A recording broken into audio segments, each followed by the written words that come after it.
I'm just going to wing it, man. Okay. All right. Well, now that I've hit the record button, prepare to wing it.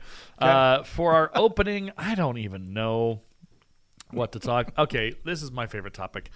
If they haven't made your favorite flavor of Pop-Tart yet, what would be your flavor of Pop-Tart to have? Ooh. Mine's lasagna. That's exactly what was going through my head. Lasagna or like pizza flavored Pop-Tarts. Oh, my goodness. Like, it'd be a combination of your favorite breakfast thing with like your favorite like meal thing. It's like, that's best of both worlds. Mm-hmm. Give me Pop-Tarts. Give me all of it. Give it to me now. Maybe German chocolate cake. Very specific. Yeah, it is. German chocolate cake. Okay, all right. I love German chocolate cake. Woo, that's some good stuff. Yeah, we seem to always circle the drain on food conversations on the podcast between us and the nerd podcasters. We seem to always come back to food. Well, now that you're properly hungry and probably drooling on the other end of these headphones, my name is Aaron. And I'm Chris. And this is the County Gamers. And today we're going to talk about some stuff, hardware and everything else between. And surprise, surprise, of the people who are on this podcast, Chris is actually going to lead some of the conversation today because he's done more of his digging in. I've got ideas, but he's got stuff. He's got 2 pages of notes in front of him. So after we come back from our theme song, we will begin the digging in. We're going to be talking about hardware and the influence on gaming and also Windows 10, AMD versus Intel. It is going to be, we're going to run the gamut, and I'm looking forward to it. So stick with us. Hold on. Welcome to the County Gamers Podcast. Be back in just a moment.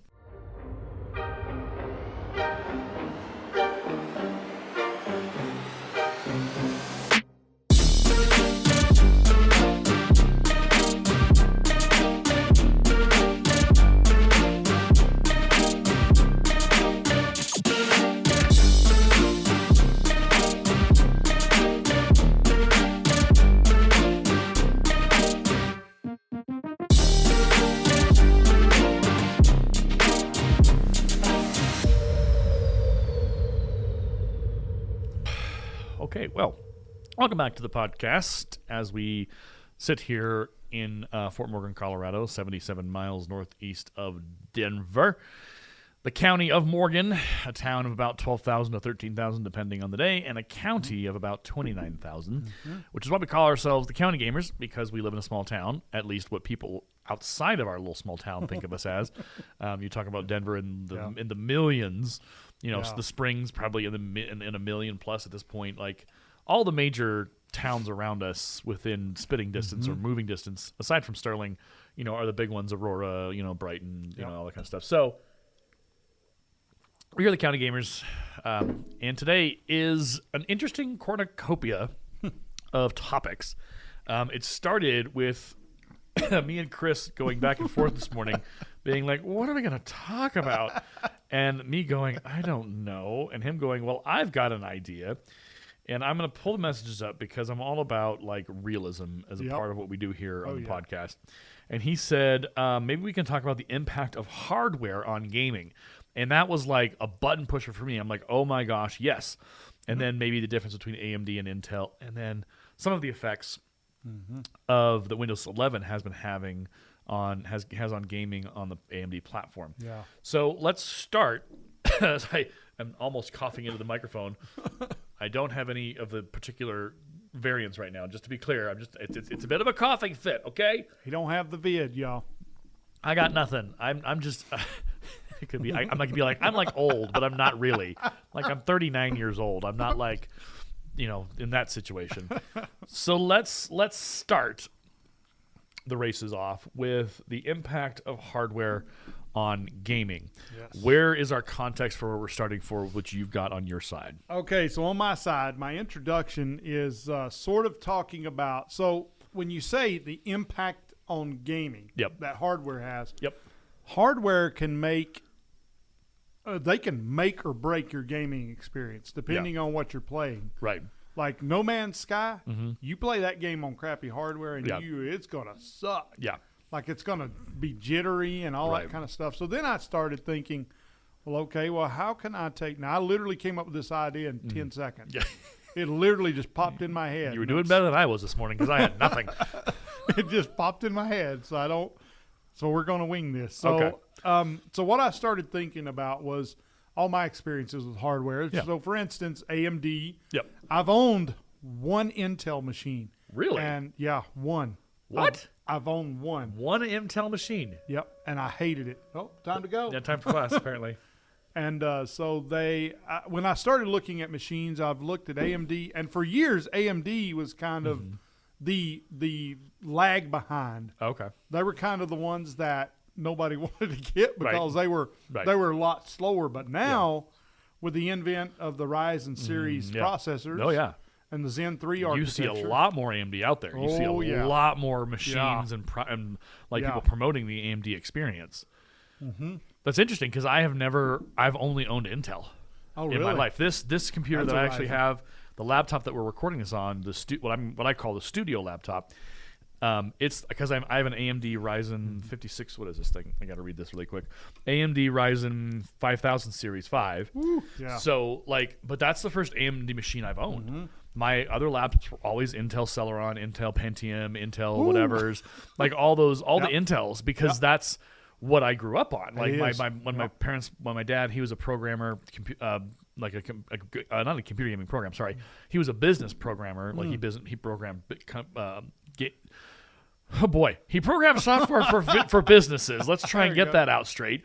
Cool. And so we would always have the Intel, and when the Pentium processor became a thing, we got a Pentium, stuff like that. I had not heard about AMD until I would say the last 5 or 10 years. Yeah. So what is it? What has the path been for AMD? How did their game get strong?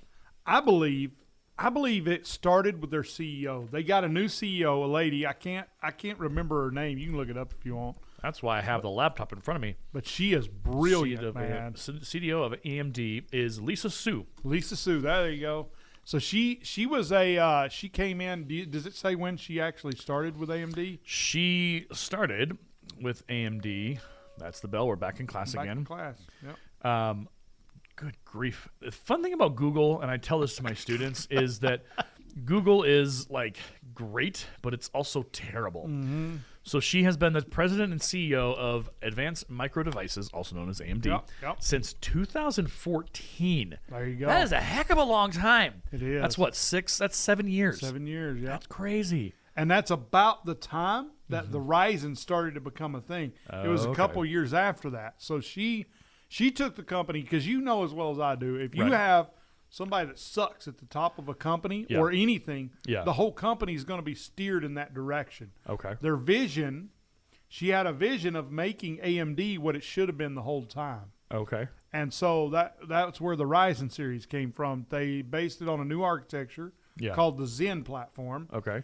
And I've got some notes in here about that somewhere. Well, so it's interesting. So I always so there's a TV show that I don't know if you've watched it. It was on AMC. It's over. It had its series finale a couple years ago, whatever maybe. It was called Halt and Catch Fire. Huh. You need to watch that. As a computer guy, it is a fascinating. So what they did is they created a computer company that is a fake like a fake fast meal.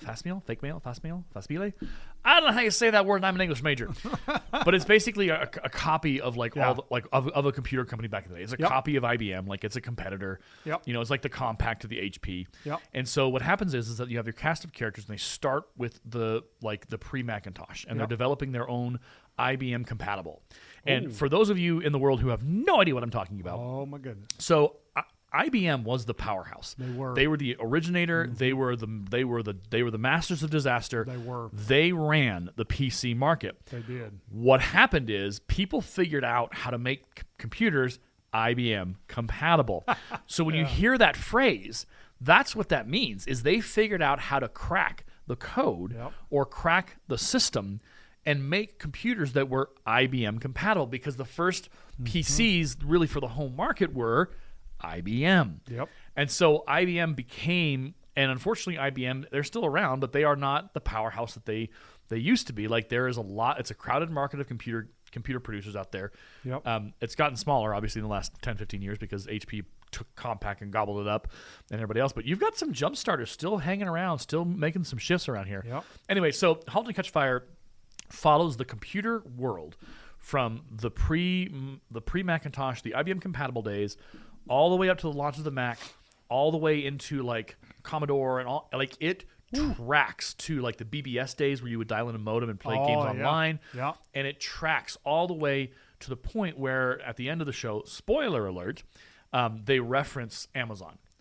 Oh, darn. And so, but it's really cool how they tell the story. Yep. It is, and some of the characters, you hate them. You absolutely just want to just punch them in the face. You're like, you guys are awful people. But the beauty of it is that they tell the story from computers beginning to the renaissance that became, Amazon and eBay and all of these things. Yep. And the characters are compelling enough that you want to go along. You want to find out what they do and how they do it. Yep. It is magnificent because it talks like at a certain point when I started to learn how to like code web pages, I watched the like that part of the show and I was like, I know what's going on there. Yeah. I get that reference. I know what they're doing. Yeah. And so it's a brilliant show. So she was actually at Texas Instruments and IBM R&D. In 1994, she became a technical staff member of Texas Instruments, which again was one of the early computer producers. They were. We know Texas Instruments now mostly because of calculators, and the TI-84s, the TI-80, like all that stuff. Yep. And then, so she was also then in charge of IBM semiconductor research. She played a critical role in developing the recipe to make proper connections with semiconductors. This is all incredible stuff. I'm not going to go into details. Then she, from 2000 to 2007, she was a part of the IBM Emerging Products Division. Oh, darn. And so she was in that. She ran a startup company and soon hired 10 employees to focus on biochips and all this stuff. So that's her past, right? So then in 2007 to 2011, she joined a company called Freescale Semiconductor to do the company's research and development until 2009. So she was then a part of that company, and they credit her with helping Freescale get its house in order with the company filing for an IPO in 2011. Here's where your story picks up, and this is where we'll come back. We'll circle back again. Yep. In 2012-2014, she became Senior Vice President and General Manager of Advanced Micro Devices, AMD, in January 2012. She diversified AMD's diversification. Yeah. So in 2012, 10% of sales were from non-PC products. Okay.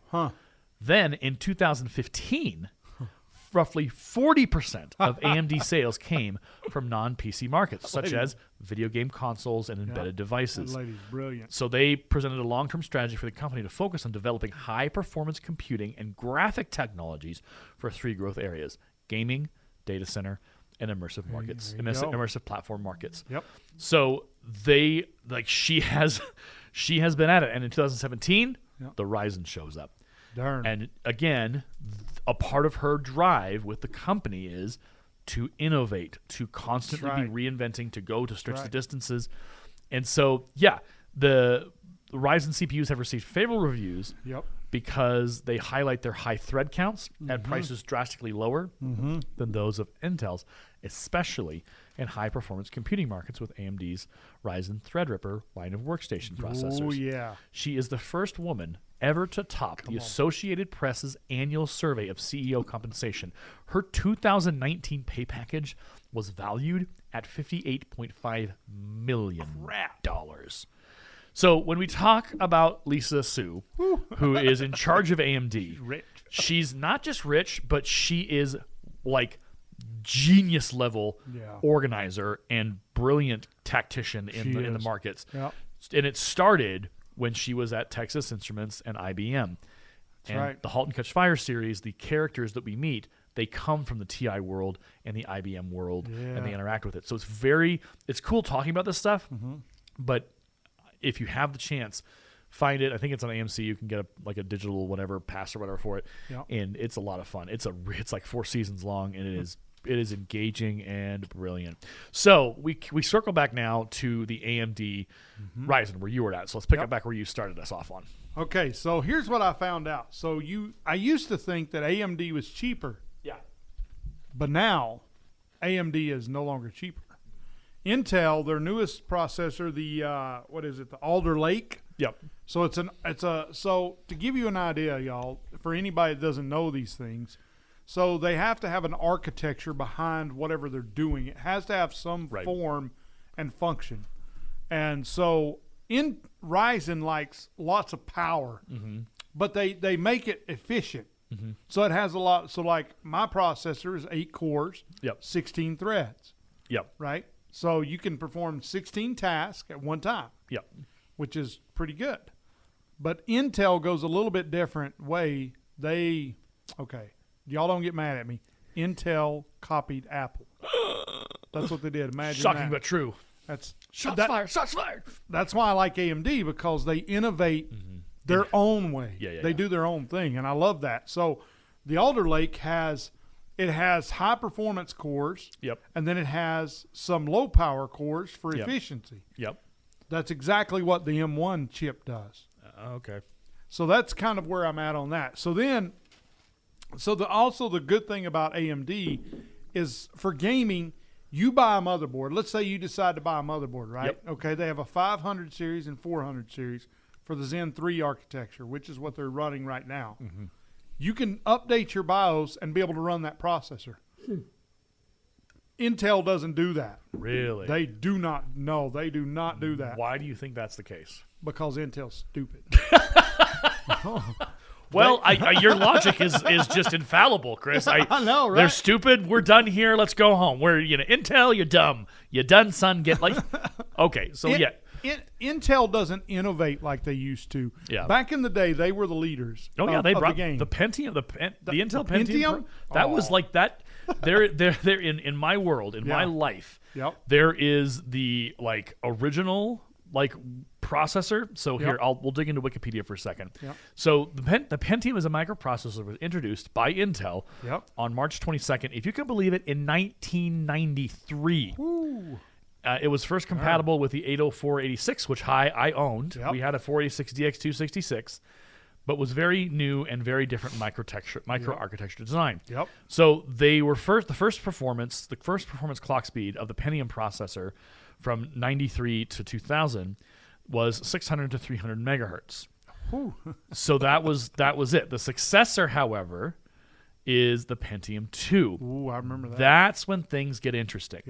Because the Pentium 2 processor, upwards of 450 megahertz.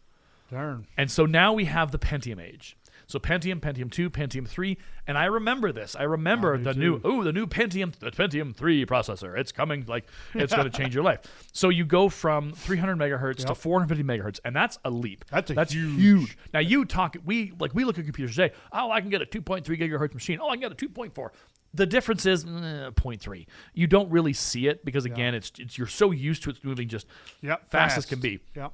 In the day when these were being produced, the Pentiums, at 100 megahertz, that made a difference. That's a lot. That did stuff. So the Pentium 3 then rolled out in 1999. The Pentium 3's fastest process. This is where the gigahertz line gets crossed.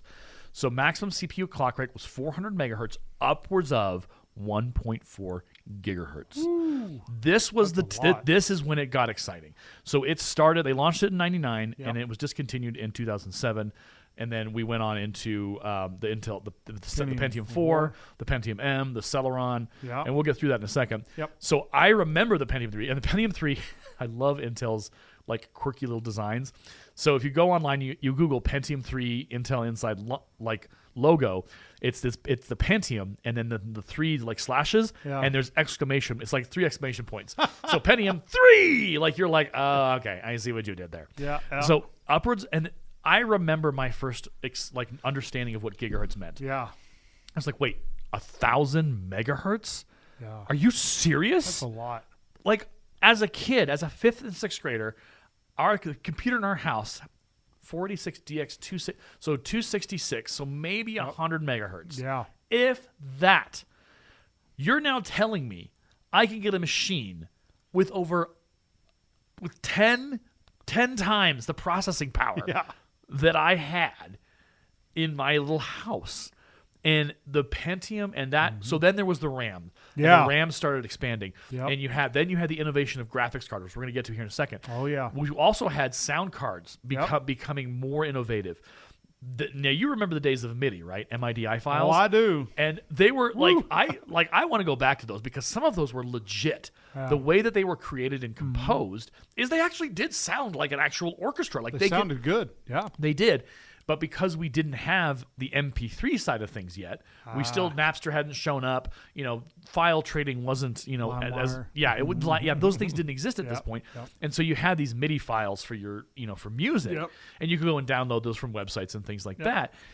So sound cards became a big deal. I owned, and I don't know, I'm sure they still exist, but I owned a Creative exterior sound card, if you can believe that. Oh man, an external sound card. I've So heard it would plug in to your computer, your back of your computer. Yep. I don't think it was USB. I think it was something else at the time. Yeah.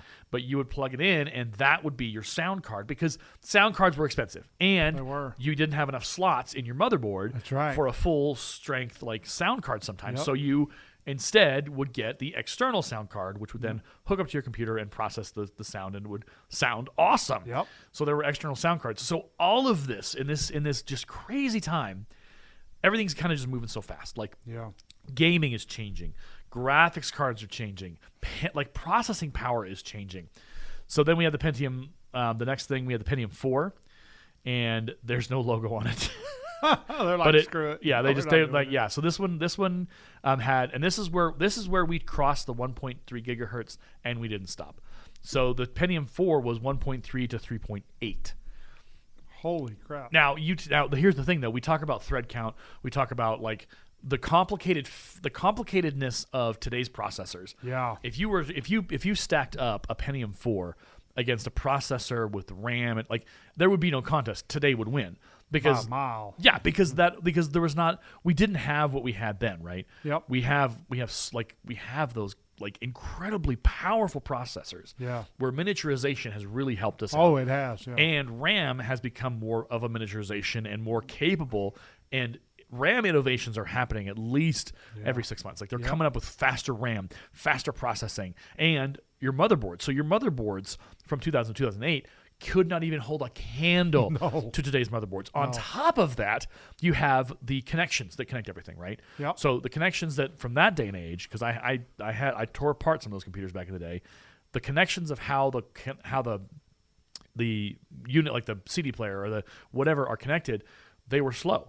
Today, you have it's insane how fast those connectors are inside your computer, inside your tower, and how organized it is, how slick it is. Yeah. Now that's just a piece of it, because again, computing has come forward so far. Yeah. And such, you think in 21 years, we've gone from 400 megahertz to 4.1 gigahertz machines. In 21 years. Yep.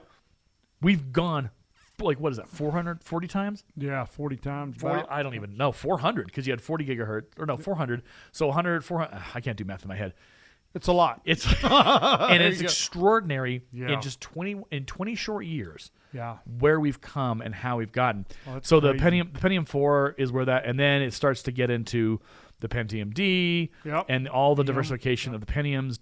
Okay, so now there was no dual core until the Pentium dual core. That's two cores. How many cores do you have? Do we have in these things now? I have 8. 8 cores. Yeah. So this two That's core. common. The 2 core was it came out in 2006. Yep. And then things started really picking up speed. So these machines had 1.3 to 3.4, and there was a point in the chipsets where we weren't going beyond the 2 gigahertz. Yep. I remember And then that. suddenly, boom! Yeah. It opens up, and we've got 3 3 gigahertz machines, and we're people are talking about, will we ever get to 4 gigahertz? Is that even possible? Yep. Well, yes, we did, because we had RAM, we have all that stuff. So really quickly, and then there was the successor in 2009. They just called it Pentium. They didn't give another number. So that's the dual core, and then it was the Pentium, and that's when the names. Then that's when everything gets a little nuts, because you have AMD hitting in the picture. You have all these guys playing with it, and so now. Now it's no longer the simple a Pentium 3 chip. It's now the AMD R7 65.3 and the so it's insane. Now that I've jumped in front, and now I'm going to jump back. So wherever we were with you before I launched into the whole history of processors. But it's good to know that, because people need to understand where it started, man. Yeah. You're talking now.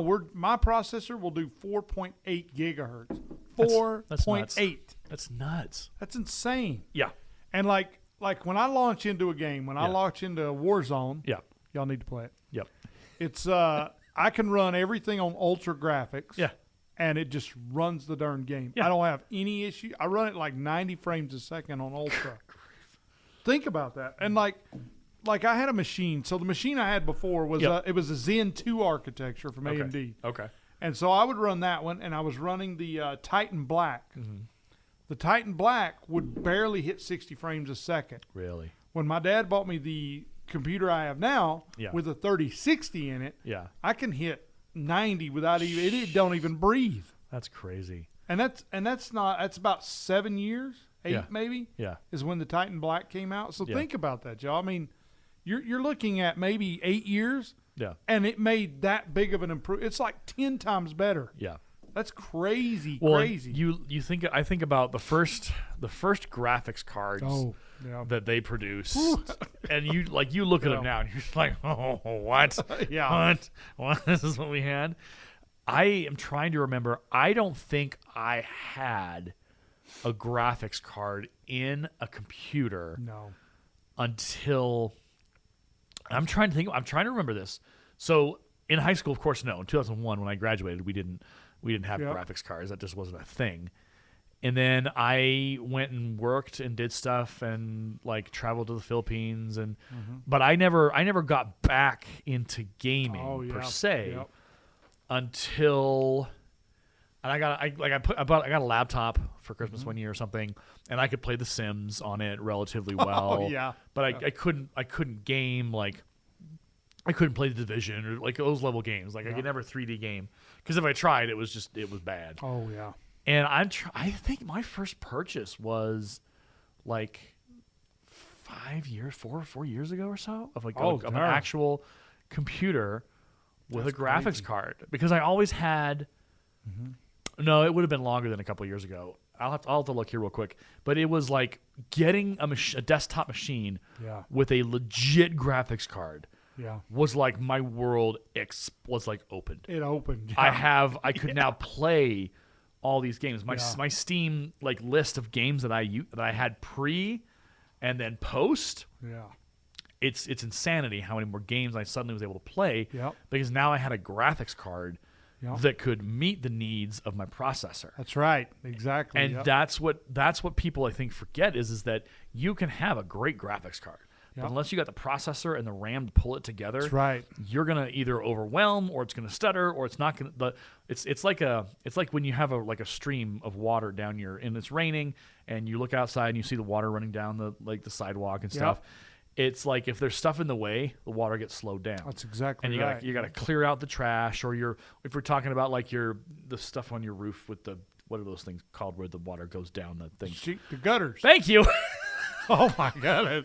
Wow, that's a deep cut of I didn't know that one, that word apparently. But like if your gutters aren't clean, they're going to get overwhelmed and they're going to flood. Yep. So it's the same concept with your computer, with your graphics card and your RAM and your like all of those things have to work together in concert. And in the last, I would say 10 years, you've seen that happening more. We're able to have advances in all three of those categories between RAM, processor, and GPUs. We now have capable. It's crazy to be able to do this. So gaming before that was like, if you couldn't play this game unless you had a really, really nice. Like you would have spent $2,000. You had to spend a lot of money on these things, and that was the price point. But now you can build your own PC. You can go to Micro Center. You can do all kinds of stuff, and that's the power of what has happened in computing in the last 22 years now. And you look at it and you go, where are we going to go from here? I mean, you have VR. Never had VR. The Oculus Rift wasn't even a pipe dream in 2001. We didn't even think it was possible. We're like, you're crazy. We have it now. We have so many possibilities, so much things. And there are games that are designed and they work in VR. Like, there's some games where you're just like, this is a bad idea. I should have done this. Skyrim.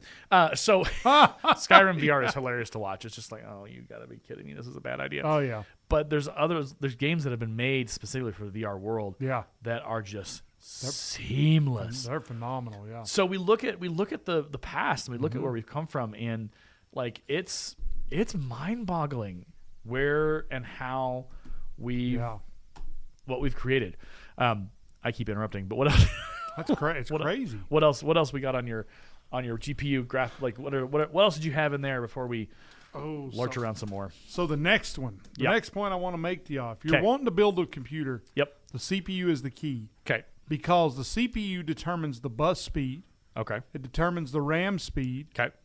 It determines what processors you can use or what RAM you can use. It determines a lot of things. So make sure when you pick a processor, it also determines your PCI Express speed. Now, this is important for graphics cards. Okay. Now, depending on the game, I mean, I have PCI Express 4.0 on my machine. Right. That's why, because you're widening the lane of how much traffic can pass across that, how much data. Yeah. So the wider that lane gets, the more data you can pass. Okay. Which means your graphics processing is faster because you can send more across at one time. So, for instance, that's what I like about AMD is they have really innovated in this area where they've really picked up and I mean just completely obliterated Intel. Yeah. Until now. Until the Alder Lake. The Alder Lake is not actually, I don't think, technically out yet, but there's a guy, so there's a website for y'all that y'all can go look at called Tom's Hardware. Okay. They have really good reviews. They do very, very unbiased, very good reviews of hardware, and they said that the Intel processor, the new one, the Alder Lake, so to give y'all an idea, it's the i9-12900K. Okay. That's their new one. Okay. And that's like their top of the line. I found it for $630 on Amazon. Holy crap. Okay. Which is cheap. It's like an 8-core monster. No, wait. That was a 16-core. Okay. Think about that. 16 cores. And the Ryzen 9 5950X is $684. It was on sale. It was originally $800. Wow. So think about that. The cost of these things. I mean, y'all got to understand, man, like and they're saying that the Intel Alder Lake, that i9, 12900K beat the AMD by 30%. 30%. That's incredible. Jeez. I mean, it's just crazy to me how far these things are going, man. It's like, but I do like AMD because they're kind of the underdog. Yeah. I do like them, but I can't ignore the facts. Yeah. Intel's going to kick the crap out of them. Right. When the Alder Lake becomes a thing. Yeah. The issue they're probably going to have is the motherboard side of things. Okay. Because the processor determines everything, man. It determines it all. Well, it has become the driver. Yeah. Your processor now matters more than anything. It does, yeah. In a PC. Yeah. Okay, so you ready to hear when I first bought my first actual? Yeah, let's hear. So this was 2017. So however many years ago that is now. 5 years. Oh jeez. Holy crap. So this is when I first. So it was the PowerSpec G221. Oh yeah, I've heard of him. Processor was a Intel Core i5 7500. Oh, it's a nice processor. Standard memory was 16 gigs. Composed of DDR4, DIMMS. Yep. Hard drive was 1 terabyte. Jeez. And then it had a 250 gigabyte solid state drive. So there was one that was the spinny whatever, and then there's an SSD for speed. Yep. And so my video card was an NVIDIA GeForce GTX 1060 PCI Express. That's a nice. That's a nice card. That was really nice. Yeah. And then standard keyboard and all that other stuff. So let's stack it up against what I've got now. So the GTX 1060, from November 2015. Holy crap!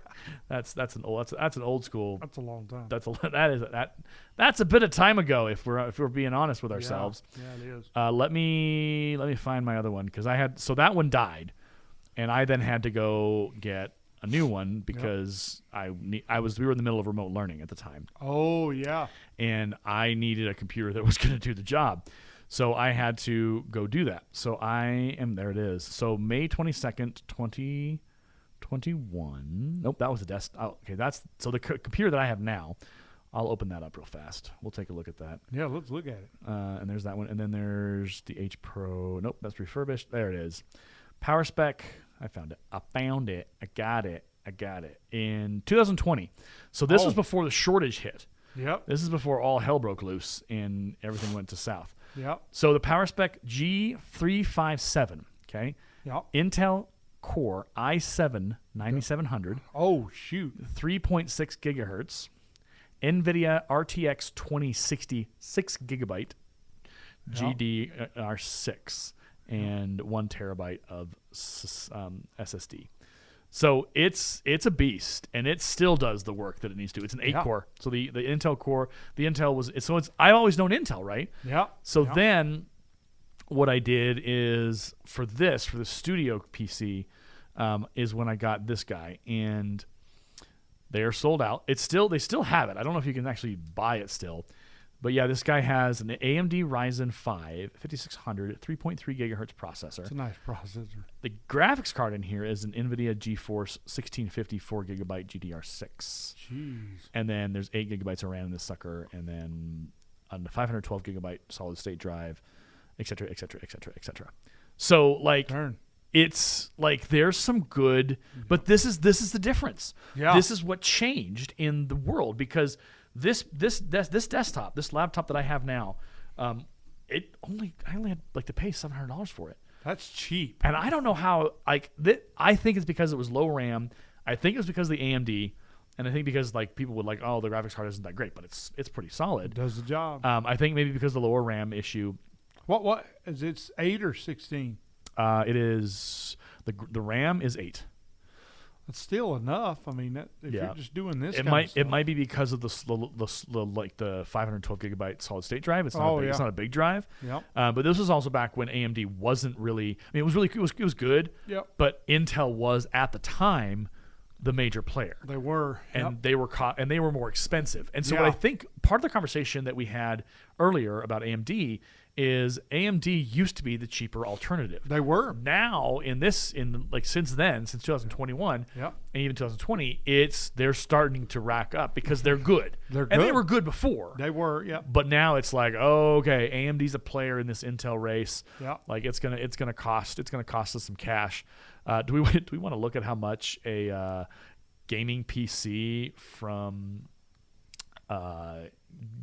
Micro Center is going to cost us if we were to buy one today? Oh, crap. Good luck. Let's see.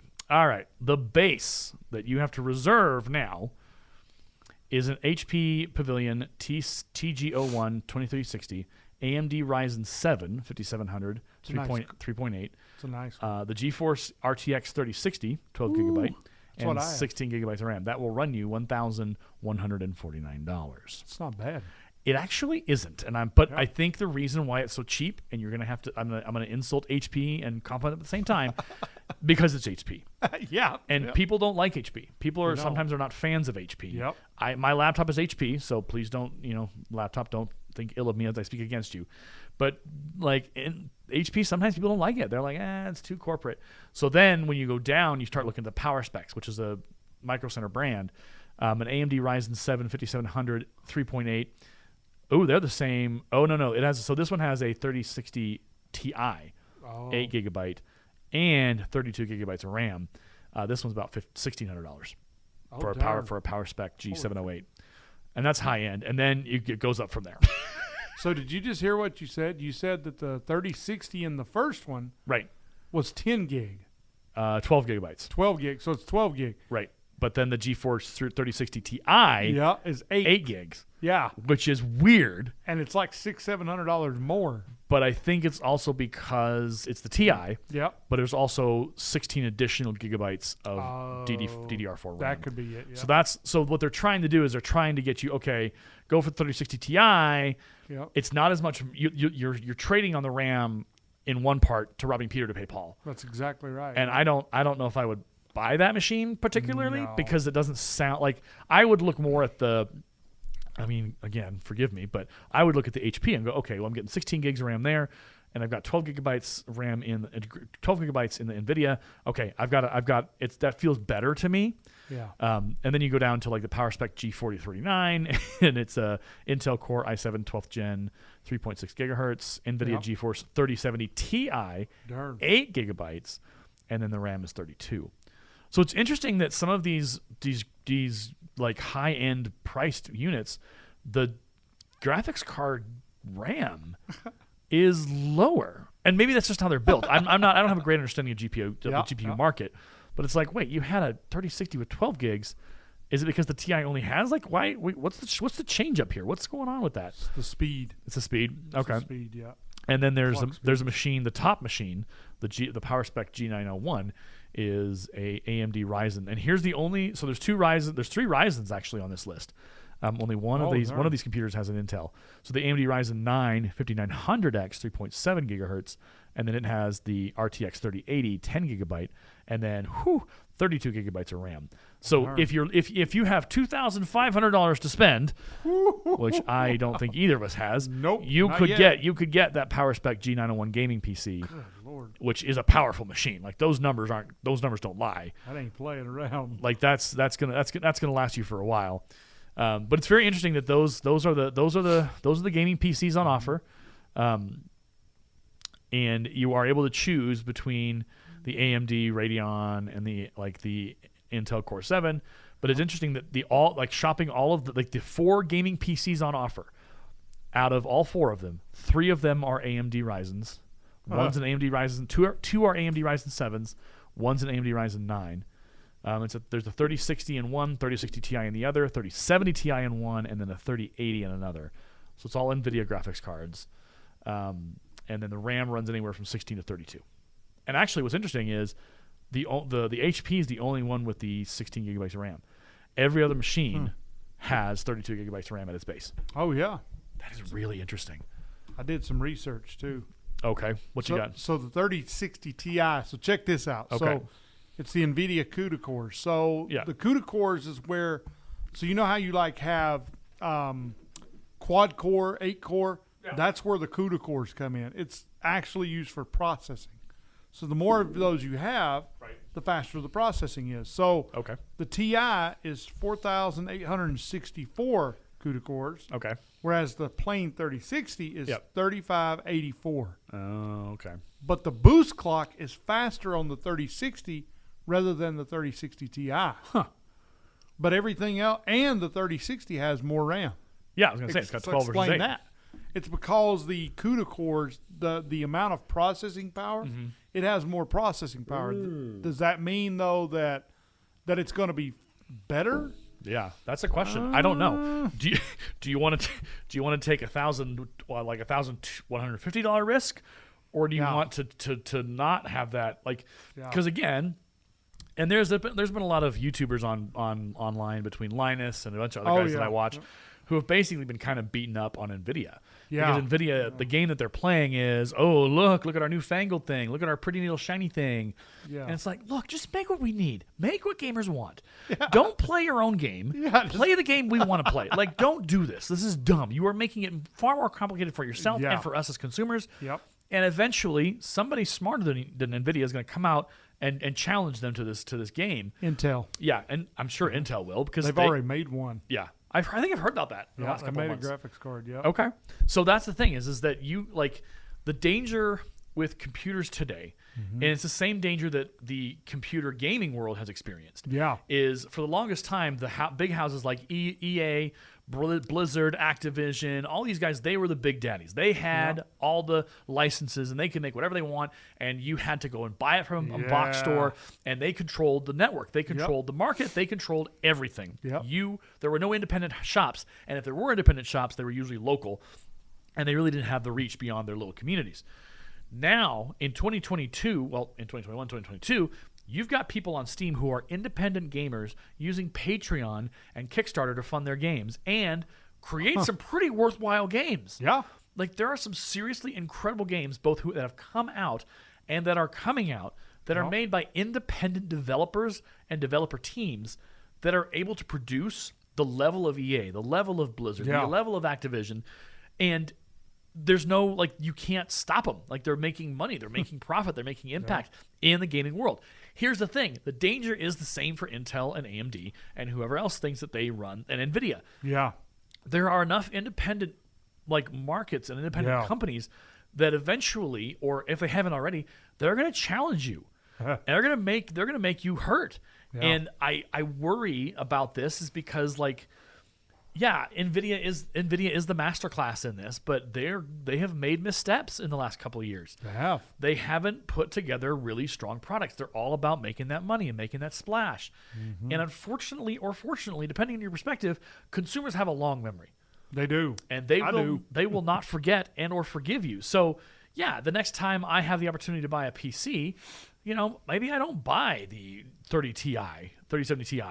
Maybe I'm like, I don't really care. Like, I need a game. Instead of spending $2,199, I'm gonna drop down to the 1,150 machine because I'll go with the 3060 12 gig. Like, I'll do that because I trust it. And it's a good card. And I don't trust NVIDIA to not screw it up. That's right. So that's funny. Another interesting development, and then we'll get back to that list because we keep coming to your list. We talk about your list, and then we go off on this tangent. That's okay though. Oh, I'm glad. I love it because it's happening. So this is something that happened that we haven't had a chance to talk about. We were not here last week. Yep. But Microsoft bought. Activision. Not just they bought Activision Blizzard. Oh crap! I believe it's like they bought Activision. Activision Blizzard. This is their Activision Blizzard. Yep. So this is their answer to Sony. This is their answer to that side of the world that is trying to, because previously Microsoft bought Bethesda. And brought them under their house. Oh my Lord. So there is a lot. And the thing is, Activision Blizzard has not been doing great. I don't think they've put out a lot of strong games that I've seen. No. And so this was a bit of a, I don't want to say a fire sale because whatever. But Microsoft has purchased Activision, and there's no clear statement on what their intents are. They're just they just bought them. They bought them. Yep. Because Microsoft has that kind of money. I am very curious because, and I don't know if you remember this, but for the longest time, Activision owned the Star Trek license, the gaming license for Star Trek. Yep. And they put out really good games back in the day, some incredible Star Trek games. And my hope and my prayer and all the things I would talk about is that Activision would get back into like the strong Star Trek game making. Hopefully. And also that Microsoft would clean house, because there's been accusations at Activision and Blizzard over some significant controversies that have occurred in those businesses that we're not going to get into right now. I'm going to let y'all do your research on your own. But the reason why Activision and Blizzard have struggled is because they have had issues in-house that have messed them up. And so Microsoft, I feel like in this is, hey, we're making a play and we're going to clean house and we're going to get this thing functioning, because they're good game houses. They've made good games and they've made some good games in the past couple of years, whatever. But it's like this. These are games. These are gaming companies that mean something. They do, and they have meant something for a lot of gamers. Blizzard, of course, is the World of Warcraft and all of the Warcraft series and StarCraft series, Diablo series.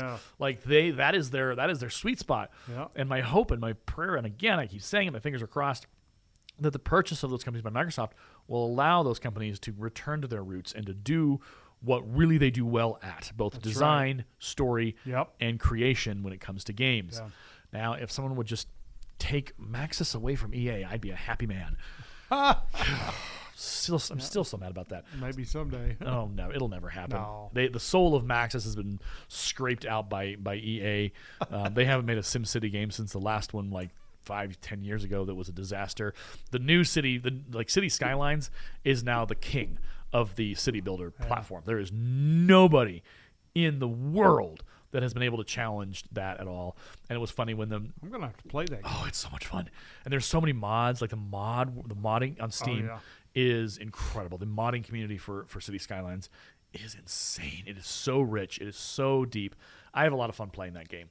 And they have a lot of cool DLCs that have come out. They came up with an airport DLC where you get to literally build your massive airport, and there's just so much fun. That's crazy fun. But that's the thing is that when when the whole issues with the SimCity, the new SimCity came out a couple years back, And it was so bad, and it was so poorly designed, and it was a disappointment to everybody. And City Skylines came out, I think, just a year or so after that. Yep. And Maxis hasn't returned. EA hasn't returned to the field. They were shamed. We're done. Off of the field. Well, and they've only done The Sims, and The Sims 4 has routinely been a disappointment because it's not in the original spirit of the Sims series. Yeah. And that is my worry and my hope. Again, couching it both ways. Yeah. With Activision and Blizzard being purchased by Microsoft, will they be able to do what they want? Like, will they be able to create and do good games? Or is it going to turn into an EA situation where they lobotomize the entire design studio and the people and make them do their own thing? I feel, this is an I feel statement. We use it in therapy a lot. I feel. I've been hurt by EA. Yeah. So I'm not going to try and put my experience from EA onto the Microsoft situation. I'm not gonna. What's the word I'm looking for? Project. I'm not gonna project one to the other. But that was the worry even when Microsoft picked up Bethesda, when they bought Bethesda. Oh yeah. People were like, "Oh, okay, is it gonna be Microsoft Xbox exclusives now? Are we gonna see these games on PlayStation? Like, what's gonna happen to our Fallout? Well, Fallout needs to go sit in the corner and cry about the things that don't. All right, let's die. It needs to go think about what it's done. Lord in heaven.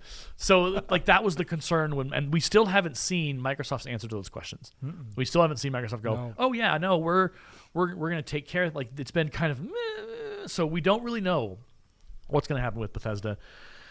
My hope is that they can throw some more resources at Elder Scrolls and at such a good game. Yeah, and at Starfield. My hope is that purchase has helped institute some additional resources to get those games put together. Yep. So we'll see. I when I saw it, people were like just stunned. They're like, "What? Microsoft just bought these two companies?" I was shocked. Yeah, and it was kind of came out of nowhere. No one really been talking about it. Yeah. And all of a sudden, it's like, "Oh, by the way, did you know?" And people were like, "Wait, what?" And in some ways, I'm kind of like, at least it wasn't EA. Let's be thankful it wasn't EA, because I think if that had happened, I think people would have rioted. Oh, they would have been. There would have been riots in the streets, protests, storming of the gates. Yeah. The Bastille would have come back from France. It would have been bad. Pitchforks. Pitchforks and everything. But so I think people were they weren't sure how to react. They're like, "Oh, what do we do? Are we yay? Are we nay? Are we?" Eh? And it was a lot of hopefully it's good. We don't know. And I think it's going to take some time. My hope is that, again, as the state of the gaming industry right now is a bit of a herky jerky mess, and there's some good strong games in there. There's some stuff that's coming out. I'm hopeful, but I'm not. If you're also interested, I'm pulling up my Steam account at this moment because I'm trying to remember this as well. There is a spring sale, or not a spring sale, but a New Year's sale. I don't know if it's still going on. I'm waiting for it to load. There's a bunch of stuff that's on sale on the Steam right now, and I think it's still going. Yeah, so January 27th to February 3rd is the Lunar New Year sale. So they have a whole bunch of things that are on sale. Apex Legends has popped up, and I'm just like, no. No way. No Apex Legends. Thank you. Thanks for playing. Not doing that. Not today, Satan. Not today. So here's something hilarious. So I bag on The Sims 4 all the time because it deserves it.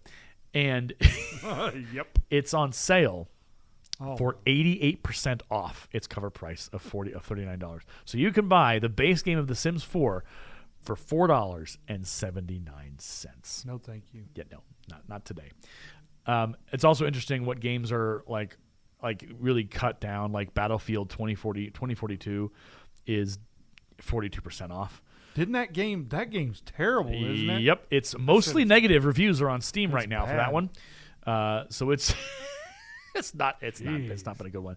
There's a game that I actually do want to check out. I may pick it up. We'll see. It's Sekiro. Shadows Die Twice, and it is a game. It was Game of the Year for 2019, Action Game of 2019 by IGN, and it's very fast. I've watched playthroughs of it, and it is fascinating. What's the name of it? Sekiro. Let me try that again with spelling correctly. Sekiro. Sekiro. Shadows Die Twice, and I've watched playthroughs of this game, and it's amazing. It's on Steam, so this is all on Steam. Obviously you have to be a Steam person to get these, but it's 50% off. So it's $30. That's pretty good. And it was like I've watched playthroughs and people talk in like just about the environment and the aesthetics and the design and the artwork and just the story and how it all just is brilliant stuff. The Dead Space franchise is on sale. That's a scary game to play. There's a lot. There's Assassin's Creed Origins is on sale. Valheim, which is a game that I've been interested in, is 25% off. So I'll be interested to check that out. Ooh, here's something you might like. Star Wars Squadrons, which is a multiplayer fight and space game, or also single player. And that one has got a lot of good ratings. That one came out in 2020. It is now 70% off. So $11.99 will get you that game. I actually might check that out because cool. For $11, for $12, I'm going to do that. The entire Tomb Raider series is on sale as well. So that's even better. The Control, the Ultimate Edition Control that came out in August, is on sale for 70% off for $11.99. And that one is an atmospheric ride. That one I will actually probably pick up here in a little while. So yeah, there's a lot of things on sale right now with the Steam New Year. I think it's Chinese New Year. What are they calling it? The Lunar New Year sale. Sorry, let me make sure I phrased that correctly. The Lunar New Year sale. There's a lot of games on sale. The front page is just filled with for sale, on sale, DLC for your games on sale. Horizon Zero Dawn is 50% off for $24.99. The original game. That's very good. And the sequel that's coming as well. So there's a lot on there. This is the fun part about being on Steam is that. Like when the Thanksgiving sale rolls around and the New Year sales rolls around, there's Christmas sale. Like you do get some good games on there. Grand Theft Auto is not on sale. I don't own Grand Theft Auto. I think I own it somewhere. I haven't played that game in forever and a day. It's not my favorite. Okay. Any closing thoughts before we're nearly at an hour. I think we've had some good conversations. Anything else on your list that you wanted to spotlight? Hit real quick. There is one. Okay. Well, a couple, actually. Okay. So the first one is that, did you know? No, I don't know. Everybody thinks NVIDIA is a graphics card company. Yep. They're a networking company. Did you know that? This is news to me. I heard one of their employees on YouTube, I watched a video, it said, we are a networking company. And when you go to their website, end-to-end networking. Yeah. They are like developing like enterprise networks. What? Yep. So they're diversifying. They are. They've actually been doing this longer than they've been developing cards. Yep. What? They're more of a networking company. They're more of the IT guy than the actual graphics guy? That's exactly right. I feel betrayed. But, I mean, if you really think about it, they need they're running a huge organization. Yeah. I mean, they have people all over the world that develop and design. I mean, they got to have a way to transfer data. That's true. I mean, that's true. Most of the time, and they're already using all kinds of the concepts within the graphics cards. Yeah. So it's not too much of a hop, skip, and a jump. No. Down the road to that. It's really That's interesting. I did not know that. Yeah. I was today's years old when I learned that from you. That's good. Interesting, NVIDIA. Okay. And did you know that IBM still develops things? They are more of a POS design company, so they design point-of-sale systems. Yep. So all the ones in Walmart, those are typically made by IBM. Huh. Yep. Interesting. That's what they do more of now. They don't do consumer products much anymore. Right. Because as you know, Lenovo bought out that division, the ThinkPad type stuff. Yep. And Lenovo has made their own way in the world. Yes, they have. Lenovo and all these companies that have they've run the market. Yeah. Interestingly enough, I forgot about this, but IBM was founded on June 16th, 1911. 1911? Are you serious? 1911 was when the company was founded. Oh, shoot, I didn't know that. Now, hey, you're learning something new every day. I'm telling you. They have had the same logo since 1972. Ooh. They haven't changed their logo. And IBM, hear me now. Don't you dare change your logo. Don't do what everyone else does. Don't try and refresh your logo. Yeah. Don't make this a thing. Don't make you can't make fetch a thing, okay? Learn from Mean Girls. You're not going to make fetch a thing.